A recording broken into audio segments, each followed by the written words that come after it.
तव्हांखे 29 अगस्त वक़्त जे यज़ीदनि सां मुहादो ठाहिण जे लाइ कराची सॼो ईंदव इंशाअल्लाह चवण वारो।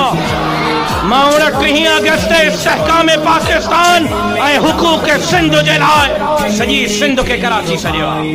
सिंध जे जज़ीरनि जे मालिकी जे लाइ, सिंध जे इंच इंच जे मालिकी जे लाइ, ग़रीबनि मिस्कीननि हारनि ऐं मज़दूरनि जे मालिकी जे लाइ मस्जिद मदरसे दीन इस्लाम जो चौकीदारी जे लाइ मां सॼी सिंध खे 29 अगस्त कराची सॼो ऐं बिलावल साहब चयो आहे त मां को सवा जलसो न करे सघंदुमि। मां जनाब न्याणे जहिड़े पुट पंहिंजे भाउ बिलावल भुट्टे ज़रदारी साहब जो चैलेंज क़बूल कयो आहे ऐं चयो थमांसि त तूं अहमकनि जे जन्नत में थो रहे, सिंध अॼु राशिद मंसूर सां गॾु।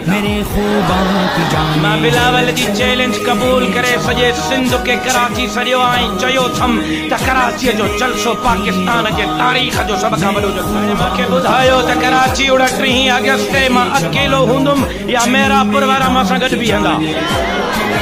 पूरो वाइदो न कयो बेली जेका मां सां कराची पुॼो।